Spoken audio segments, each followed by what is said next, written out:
Meus queridos, a paz do Senhor. Eu sou o diácono Claudio Machado e esta é mais uma das nossas pequenas reflexões com base na leitura diária da revista Lições Bíblicas da CPAD no segundo trimestre de 2022, lição dos adultos que, com relação à nossa reflexão, encerra hoje. Segunda-feira nós estaremos de volta com a graça de Deus, mas já falando sobre uma nova revista, fazendo uma nova observação, porque sobre o Sermão do Monte, que é o tema do trimestre, nós encerramos hoje. O trimestre vem falando sobre os valores do reino de Deus e, como subtema, falando da relevância do próprio Sermão do Monte para a Igreja de Cristo, que nós muito explicamos durante todo esse trimestre. Este é o nosso 6º vídeo.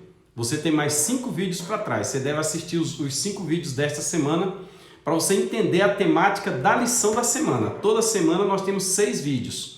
Se você voltar aí 3 meses, você vai pegar comentários diários com detalhes sobre cada um dos pontos que foi colocado e que foi abordado na revista.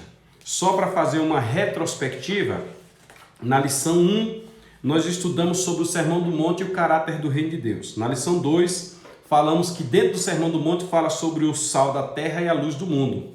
Na lição 3, nós falamos a relação entre Jesus, seus discípulos e a lei.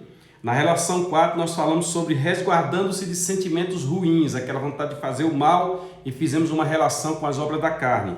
Na lição 5, falamos sobre o casamento, e ali nós aprendemos e discutimos que o casamento é para sempre, estudando alguns outros pormenores ali.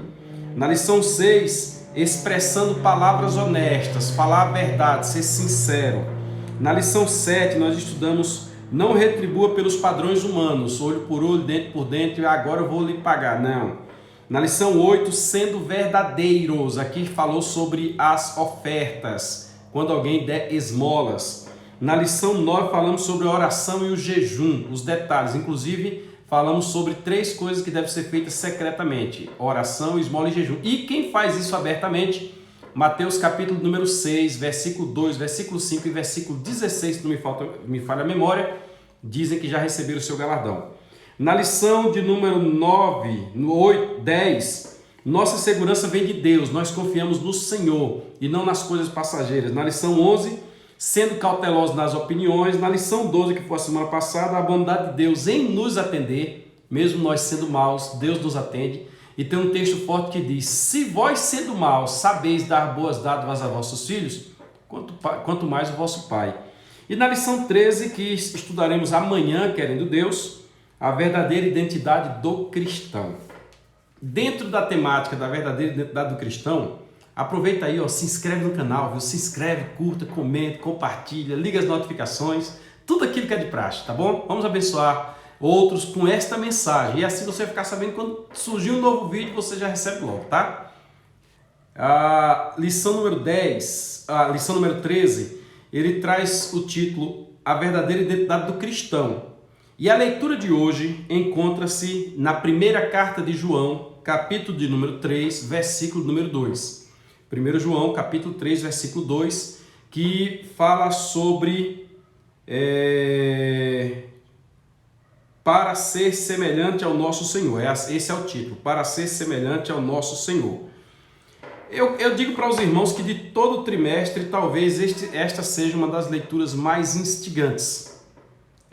Eu li esse texto e estava analisando ele e percebendo o quanto ele fala conosco. E eu espero que fale contigo também, pelo menos falou comigo. Nós vamos fazer leitura na tradução Revista Almeida Corrigida. Estamos de posse da Bíblia Apostólica Apologética com Apócrifos, Bíblia Apologética com Apócrifos, do ICP, na edição ampliada. Acompanhe o texto aqui. Primeira carta de João, como dizem alguns, 1 de João, capítulo 3, versículo 2. Amados, quando eu vejo esta questão dos amados e vejo uma vírgula, etc., me remonta ao texto anterior. E a partir do versículo 1, João está falando sobre os filhos de Deus. Quem são os filhos de Deus? E nós estamos estudando sobre a verdadeira identidade do cristão, aquele cristão que Jesus está apontando ele lá no Sermão do Monte, nos capítulos 5, 6 e 7 de Mateus. Aí João chega aqui no versículo 2 e diz: amados, agora, neste presente momento, são exatamente 9 horas e 36 minutos. Não, 9 horas e 36 minutos aqui no meu relógio. Hoje é sábado, hoje é dia 25 de junho de 2022. Amados, agora somos filhos de Deus, não somos mais quem éramos. Para você ter uma identidade como cristão, você precisa saber, eu agora não sou mais quem eu era, eu preciso ter esta consciência. Eu preciso ter a consciência que eu não sou mais quem eu era. Agora, somos filhos de Deus, mas mesmo já sendo filhos de Deus, continua, e ainda não foi manifestado, e ainda não é manifestado o que haveremos de ser. Nós somos filhos de Deus, mas ainda não manifestou-se em nós o que haveremos de ser. Aí, conversando com o texto, você já pergunta, e o que nós haveremos de ser? O texto ele nos leva a pensarmos o que eu sou e o que eu serei. Se você tiver a curiosidade de abrir a tua Bíblia no Salmo 103, no verso 14, você vai encontrar um texto intrigante, que eu cito muito ele quando estou falando sobre escatologia, muito intrigante. O texto diz assim, porque ele conhece a nossa estrutura e lembra-se de que somos pó. O salmista Davi disse que Deus o conhecia quando ele ainda estava com o seu corpo informe, quando o seu corpo estava no ventre de sua mãe, quando ali houve a junção do gameta com o óvulo que transformou a primeira célula. Davi disse, tu, Senhor, me conheces, viste o meu corpo ainda informe. Quando nós chegamos aqui no Salmo 103, no verso 14, encontramos que ele conhece a nossa estrutura e lembra-se de que somos pó. E quando nós estudamos escatologia, nós aprendemos que haverá uma transformação. Quem nós somos, eu não estou falando do que você tem, não estou falando do teu nome, eu estou falando da essência, de quem você é, unindo esse corpo. Porque o homem é feito pela tricotomia de espírito, alma e corpo. Quem você é ainda não está revelado o que você será. E por que isso? Porque quem está dizendo é João. E quem é João na história? Olha, João é aquele que teve o privilégio de estar com Jesus em todas as circunstâncias. João estava sempre com Jesus nos maiores detalhes. Eu não recordo agora, porque eu teria que desviar a minha atenção para olhar na Bíblia, se ele estava presente no momento da transfiguração. Eu não recordo neste exato momento, que eu gosto de falar com base no que está escrito. Pedro estava. Pedro é certeza, porque Pedro até disse bem assim, vamos fazer uma cabana para ti, uma para Moisés, etc. Eu não recordo se João estava. Mas provavelmente, eu vou conferir o texto depois, eu vou falar para vocês em outra ocasião. O que aconteceu na transfiguração? E ele certamente ficou sabendo, eu digo ele, João. Jesus transfigurou-se perante eles e viu. E eles conseguiram ver quem é Jesus, como era Jesus na essência fora daquele corpo. Tanto que quando as mulheres lá no sepulcro, depois da ressurreição, foram abraçar, ele disse, não faça isso, porque ainda não fui glorificado. Jesus então mostrou para ele que há algo maior, há algo melhor. O apóstolo Paulo, por sua vez, foi arrebatado e foi ao terceiro céu, está lá na carta aos Gálatas. Ele disse isso perante o rei Agripa, veja lá em Atos dos Apóstolos. E se você entrar na carta aos Gálatas, capítulo 1 e capítulo 2, você vai encontrar ele dizendo que foi ao terceiro céu e que lá viu coisas que ao homem comum não é lícito dizer. De igual forma, então, João, diante desta expectativa, desta certeza, e João, aqui provavelmente ele não tinha ainda sido arrebatado, não tinha ido ainda à ilha de Patmos e visto todo o céu, porque está registrado em Apocalipse, mas é o mesmo João. Este João diz, ainda não é manifestado o que haveremos de ser, mas sabemos que, sabemos é uma prova, sabemos é uma certeza, sabemos é uma convicção, é como quem diz, eu já sei, eu já vi, essa informação está segura comigo. Sabemos que quando ele se manifestar, aí você é convidado a ler o que disse Paulo lá na primeira carta aos Tessalonicenses, capítulo 4, a partir do versículo 11 ao versículo 13 a seguir, quando Paulo diz, meus irmãos, eu não quero que vocês sejam ignorantes acerca dos que dormem, porque os que dormem, nós não precederemos os que dormem, antes eles ressuscitarão primeiro ao soar da primeira trombeta, aí todos os que estivermos vivos, juntamente com eles, seremos transformados e arrebatados a encontrar o Senhor nos ares. E o Senhor virá, está lá escrito, com voz de arcanjo, virá com alarido, com voz de arcanjo e com a trombeta de Deus. Aí João está dizendo, quando ele se manifestar, porque muita gente não crê no arrebatamento da igreja, muita gente não aceita tudo, menos arrebatar a igreja. Arrebatar, tirar esse povo daqui, arrancar com força. Mas está escrito, e ele prometeu, Jesus disse, vou preparar-vos lugar. E quando eu for, eu que estou aqui no Sermão do Monte, Jesus, eu estou parafraseando, e quando eu for e vos preparar lugar, voltarei outra vez e eu vos levarei. Eu vou preparar lugar, eu voltarei e eu vos levarei, para que onde eu estiver, estejais vós também.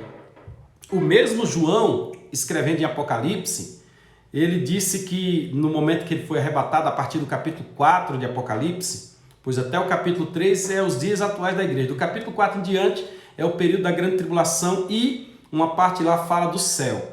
João viu a cidade de ouro. Onde é que está descrito isso? Está lá no capítulo 21 de Apocalipse. Abra sua Bíblia que você vai ver o capítulo 21 de Apocalipse, a Nova Jerusalém, que descia do céu, ataviada como uma noiva para o seu esposo. E ele fala, e as ruas são de ouro, e as praças, e etc. Não vi nada mal lá que a contamine, pois também não entra nela. Olha que legal.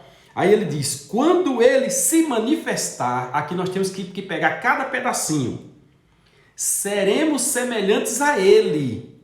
Você já imaginou que você não suportaria com este corpo se aproximar de Deus? Às vezes alguém diz assim na sua emoção, quando chega lá eu quero ver Jesus, eu quero abraçá-lo. Top, isso aí é top, legal. Mas primeiro você tem que ser transformado, o teu corpo tem que ser transformado. O nosso corpo, os nossos olhos não aguentam o brilho daquele que fez a luz. É forte. Ele foi quem fez a luz não brilha nem um fragmento do que ele brilha. A Bíblia diz que a terra é o escabelo dos seus pés, a terra é o local onde ele descansa os pés. Como é que pode então o meu corpo suportar o peso dele? Não suporta. Como é que eu posso então abraçar aquele que é o criador dos raios? Não é Zeus. Não estou falando da mitologia grega. Não é Zeus, é Deus, Senhor Jeová, Yahvé, o criador de todas as coisas. Aquele que está descrito lá em Gênesis 1:1, Bereshit bara Elohim. No princípio criou Deus, e Deus ali é em mais de duas pessoas, pelo menos três, o céu e a terra, é a trindade presente. Como é que eu vou suportar os raios dele? Como é que eu vou, meus tímpanos vão suportar o som da sua voz? Porque quando ele falava lá no monte, o monte tremia e como voz de trovão, todos eles caíram com a cara no chão com medo. E o próprio João, escrevendo Apocalipse, ele diz no capítulo 4, no versículo 1, ouvi uma voz como a mesma voz de trovão que falou comigo anteriormente. Aí disse, suba aqui, voz de trovão, aquela voz forte, como é que eu vou suportar? Em outras palavras, é preciso ser como ele é, ser transformado, receber a mesma essência para que possa chegar lá. Aí o texto diz, porque assim como ele é, o veremos. Aí os nossos olhos espirituais serão abertos e nós vamos assim adentrar ao reino de Deus, propriamente dito, logo na primeira aula, reino dos céus, melhor dizendo, propriamente dito. Logo na primeira e segunda aula, eu expliquei primeira e segunda reflexões, eu expliquei para você a diferença de reino de Deus para reino dos céus. É a mesma coisa porque os dois vêm de Deus, porém o reino de Deus será aqui. O reino de Deus será aqui na terra, no milênio, para os judeus. E o reino dos céus será lá para a igreja arrebatada. Durante o milênio, a igreja arrebatada mora na Nova Jerusalém, que acabei de citar aqui no capítulo 21 de Apocalipse, né? O milênio está no capítulo 18, mas a Nova Jerusalém já estará sobre a terra desde o capítulo 18. Porém, a descrição da Nova Jerusalém está no capítulo 19. Aí nós estaremos entre céu e terra como se fosse uma grei só. E atuaremos como reis e sacerdotes. na forma que os homens levam o mundo presente e pensam que lá no reino de Deus vai ser a mesma coisa, haverá inversão. Porque muitos aqui já receberam o seu galardão, querem honra, querem glória, querem pagamento financeiro, já receberam aqui. Lembra-me a história de um casal de velhinhos que estava voltando da obra missionária. E quando chegaram no porto onde eles haveriam de descer, junto com eles também vinha uma delegação de atletas. E enquanto o navio fazia o procedimento ali de ancorar, as bandas começaram a tocar aquela coisa toda, o velhinho se animou. Eita, vieram nos receber, olha, tal. Eles estavam vindo do mesmo país de onde estavam vindo os atletas. De repente os atletas passaram e a banda recebeu eles e o velhinho olhou assim e disse: meu Deus, o velho missionário, não era para nós. Tanto tempo na obra missionária e agora a esposa dele bateu no ombro dele assim e disse: meu velho, eles estão recebendo isso aí porque eles estão chegando na pátria deles. Nós, quando chegarmos na nossa pátria, também seremos recebidos da mesma forma. Isso é para te dizer que nós não estamos aqui definitivamente, aqui é uma passagem. Nós haveremos de ir para o céu. E quando chegarmos lá, os princípios do reino de Deus, que disse o Senhor Jesus, serão levados a efeito, porque aquele que já recebeu seu galardão aqui, diz a Bíblia, onde estiver o vosso tesouro, aí estará o vosso coração. Sermão do Monte, Senhor Jesus Cristo. Onde estiver o tesouro, aí estará o vosso coração. Aí nós haveremos de receber lá o galardão perante o Senhor, no tribunal de Cristo, para que, conforme a live que eu fiz junto com o Maciel, ou as lives, desfrutarmos do que vem depois do arrebatamento. Legal, né? Viveremos com o Senhor para sempre. Deus abençoe a você que nos acompanhou até aqui. Eu fico muito feliz por ter você como um dos nossos ouvintes, acompanhantes assíduos. O número de inscritos no nosso canal vem crescendo. Eu estou muito feliz por isso. Segunda-feira iniciaremos uma nova temática. Falaremos sobre a perseguição da igreja. Aí você vai observar o quanto o inimigo, nos séculos a fios e nos dias atuais, tem agido para atacar a igreja do Senhor Jesus Cristo. Às vezes, os ataques são dentro da própria igreja. O problema vem dentro da própria igreja, você vai ver isso aí na aula. Vem dentro da própria igreja, vem de externo, vem da política. E ali você vê a batalha espiritual estabelecida. E o próximo trimestre vai ser quente. Muito obrigado, Deus te abençoe. Um abraço a todos. Se inscreva no canal, mande para alguém, compartilhe, curta. E vamos fazer do próximo trimestre, com a vontade de Deus, melhor do que o trimestre atual. Assista os vídeos anteriores, veja os estudos que temos feito. E glorifique o nome do Senhor. Um abraço a todos.